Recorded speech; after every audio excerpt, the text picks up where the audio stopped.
Pakinggan po ninyo si Linyo. Parang may importanteng ipapaabot sa lahat ng makapanood sa atin, kaibigan. Bakit po? Ano po bang nakikita po ninyo ngayon?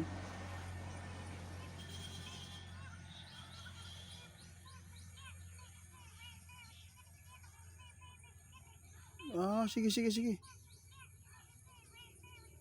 Na, guys, may babala si kaibigan po ngayon sa lahat ng makapanood sa atin. May papasok na kalamidad, mga idol. Hindi pa nila alam. Basta ang impormasyon po nakapasok po sa kanila. Sana ay hindi ito tumama. Malakas po daw itong kalamidad na ito, mga idol.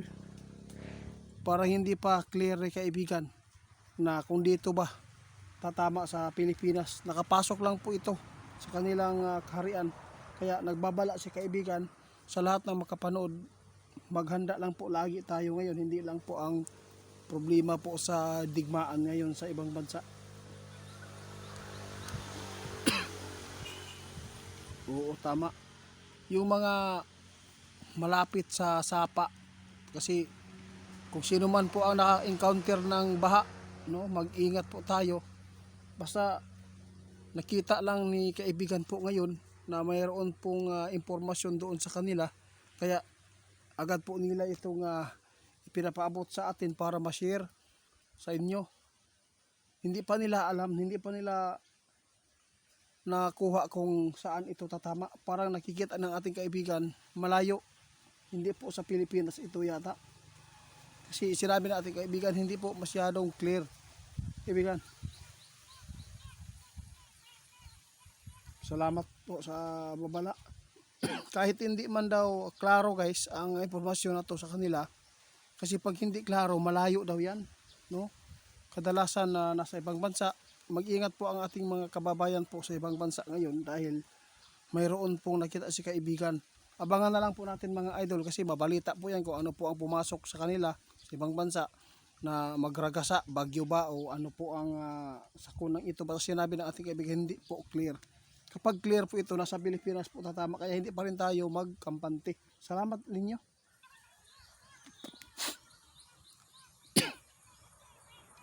Sige, sige, sige.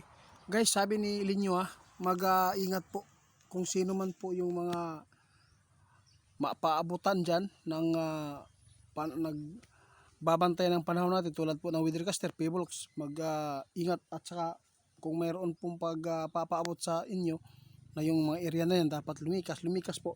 Kasi delikado po ang baha, mga idol, kapag bagyo ang tatama dito sa atin. Kasi tulad po noong sa Cebu, nakita natin po ang hirap po ng mga dinanas ng mga tao doon, nasa bubong na. Hindi po natin alam talaga ang panahon natin, kasi ang kalikasan natin, mga idol, talagang maniningil po. Ito po ang tandaan po ninyo, kasi napapatuloy po ngayon ang pag-upaw sa ilalom sa ato ang kayutaan, tulad po ng mining, no? Sige. Kaya guys, napaabot ni Linyo, nag-alala po siya, baka mayroon tayong mga kamag-anak sa ibang bansa, baka ito po yung impormasyon na to doon sa kanila tatama doon sa ibang bansa ngayon. Hindi pa natin alam. Basta tandaan po ninyo itong ipinapaabot ni Linyo na mayroon pong paparating na kalamidad. Sana lang na hindi dito mangyayari sa atin. Sana doon lang po sa walang mga Pilipino nating mga kababayan, dahil napaka delikado na po talaga ang panahon natin ngayon.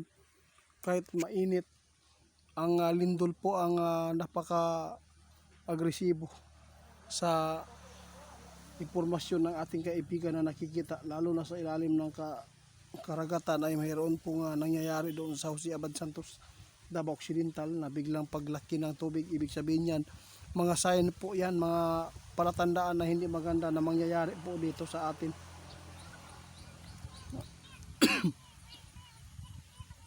Sige. Guys, yun lang po ang babala ni Linyo.